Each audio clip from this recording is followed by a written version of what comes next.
In this video, I'm going to share with you the 5 ways to get better results in VR poker, including the number 1 thing I've used personally to manage tilt and protect my bankroll during bad sessions. My name is Jill and I play No Limit Texas Hold'em poker in virtual reality using the MetaQuest headset. The bankroll is fake, but the tilt is real. Let's get started. Starting from number 5 and going to my number 1 tip, here we go. Number 5. Take advantage of the technology and record your play sessions. When you're in the headset, it's easy to hit record and focus on playing your game. I suggest breaking the videos into 30-minute segments while using the Meta browser inside the headset to offload your video files to Google Drive so you can remove them from your headset. Things move fast in VR poker, so having the videos to revisit hand histories is great. Having end-of-hand information available to you when you're studying your decision points is awesome. And also, if there were some aspects of play that you didn't get to see before the game moved forward, you can always review the video footage. I've personally used my footage to create a new series of videos about calculating outs and equity on the flop, and if you'd like to check that out, there's a link to the playlist above, and at the end of the video there will be a link as well. If you're creative and you like to edit videos, consider turning your videos into hand history video reviews to post on YouTube as well. I would love to check them out. Tip number 4 about getting better results in VR poker. Get good at table selection. This tip is simple. Avoid the auto join or instant table join features initially and choose your own tables instead. When choosing, be sure to select tables with no clear chip leader. When sorting through the tables, you can quickly scan what chip stack each player currently has on the table and choose a table where nobody is clearly dominating. You can also find the deep stacks this way if that's your preference, but I don't think I have to explain the reasoning behind the first tip to most listeners. Another part of table selection is knowing when it's time to find a new table. I suggest leaving tables when they start getting reg heavy. Whatever your table starts at, in time, the regulars will settle in and choke out the easy money players. To recognize regulars, look for players who are level 25 or greater or have over 10,000 hands played when you look up their stats. And of course, table makeups come in all varieties. I personally like to have one reg of the knit or rock variety on the table, but I'll go into that in more detail later in the video. It's time for tip number 3 about getting better results in VR poker. Categorize player types to help you make better decisions. If you already know how to categorize player types, then you'll need to tweak your understanding of how players fit into these player type categories. Categorizing players in VR can be difficult initially. When you're used to the nits that play 10 to 15% of their hands in the casino or online poker, it's an adjustment to recognize them in VR. Nits often have a VPIP or voluntary put into pot percentage of 40 to 50% in VR. Using that as a baseline, that means that your regular loose and aggressive and tight and aggressive types will have VPIP of 60 to 80%, and social players in VR can have all-time VPIP percentages over 90% because they play with friends on low-stake tables and are there to chat and laugh more than build a bankroll, and the money just kind of washes around. Ultimately, when it comes to playing with these players, the same rules that you're probably used to will apply in VR like they do in live poker games. First of all, having a rock or knit type player on your table generally means that you can rely on them to fold a lot pre-flop and let you take on the rest of the table. They also fold post-flop to pressure, and when they raise on the river or earlier, you know that they're not bluffing, so you can get out of the way. I recommend one rock at your table with you and noting who the rocks are so that you can join their table for later sessions. Another largely passive type of player is the social player. These players like to limp into as many pots as they can, and they don't like pre-flop raises or people who muck their cards when everybody folds to them. Just a few rounds of assertive pre- and post-flop betting can really put these people on tilt and they'll start playing emotionally, which can be a lot of fun. If you're on a table with another aggressive bettor, your bankroll can benefit from the social player's intense focus on winning back their chip stack from the other player, and they'll completely ignore the fact that you are still in the round. And of course, there's maniacs, and they are there to bring juice and energy and variance and upset to almost any table. They're there to splash around and have a bit of fun. They're probably not very good at poker, and they'll bet with any two cards, even blind, and have learned that being aggressive wins them more pots than trying to learn to play. And in some cases, being aggressive gains them attention. Not everyone is in the game to play poker. Some are there to get attention or to be purposely disruptive. This is another thing that is, game related. And of course, in between the rocks and the maniacs are the players that are closer to the loose and aggressive and tight and aggressive types. Since the percentage of hands played is so wide in VR, it's sometimes difficult to tell the loose and tight and aggressive people from the maniacs and the whales and the fish.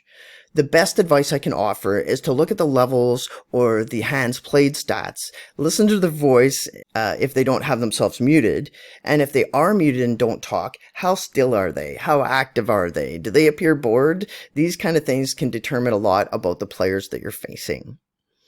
Because you definitely want to play differently against the loose and aggressive players, tight and aggressive players. They know how to play, whereas the ones that are maniacs who look very similar don't know how to play, and you can bet very differently about them. Now, before I continue this video and talk about the final two strategies for improving your game in VR poker, I'd like to make a small plea. I'm just getting started creating poker strategy videos like this and would sincerely appreciate your support. If you're enjoying this topic, I'd really love it if you'd take a moment to hit like on the video here on YouTube, subscribe to my channel if you haven't already, and leave a comment below and tell me how long you've been playing poker. I'd love to hear from you. It takes many hours of planning and execution to put these videos together, and getting that positive feedback is really, really appreciated. Thank you so much. I appreciate you. So let's get back to talking about poker. We're at tip number 2 about how to improve your results in VR poker, and this one is a bit of a controversial one. I say that you should manage your bankroll as if it's real. Of course, it's not real, and you'll be reminded of this over and over. You can't cash out and pay rent.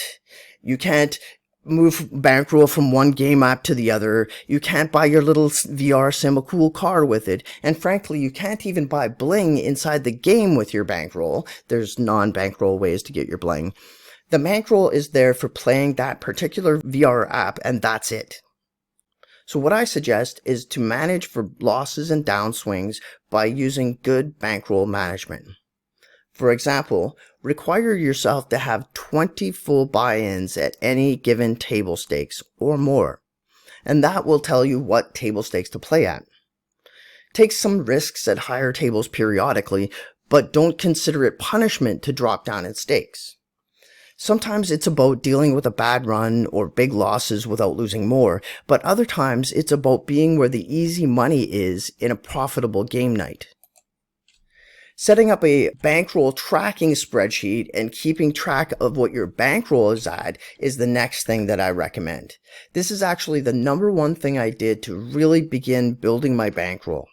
By treating my bankroll with real respect and documenting it and looking at it before and after almost every play session, it helped slow my tilted losing streaks.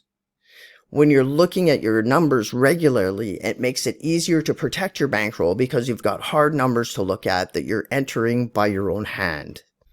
Another thing to do is to think about your VR money in a way that isn't overblown and crazy, so you can keep a more realistic feel of the ebb and flow of your wins and losses. For myself, I worked out some basic calculations and came out with a rate of 2,000 VR chips equating to $1 of live cash game currency. This means 1 million chips in VR would equate to about $500. Now, remember, you can't cash out the VR chips, so there's no real monetary value. These calculations are just really rough, and they fall down at higher VR levels, but it makes it clear what stakes of table you're at, and gives you some kind of realistic view of wins and losses compared to what you would be doing in real cash poker. And finally, my friends, we're here. My number one tip for getting better results in VR poker: accept that you're in a video game. While you're playing poker, lots of other people are playing a video game. What do I mean by that? Well, first of all, it means that you're going to face some people who behave absolutely terribly. You'd never hear that language or see that kind of behavior in your live games. You'll have minors at your table regularly, because VR is dominated by youth. Learning to mute and freeze is key in any VR social app. Also, the saying, "don't feed the trolls," is very relevant here. Not everybody in VR behaves well. There's really awesome people out there, but when they're not around, focus on playing your game and just shut out the idiots. Okay, so now that we have got that out of the way, let's talk about some of the actual game experience for someone like you looking to improve your poker game. First of all, there are no hand histories available in VR poker. This is why I recommend recording your play and reviewing it afterwards. Coming into the game, if you already know how to play poker, you're going to have a poker skill edge on a lot of the players. Over 90% of players use the game only for fun. They don't really care about improving their poker skills past a certain point. And as you play against them, just remember two things.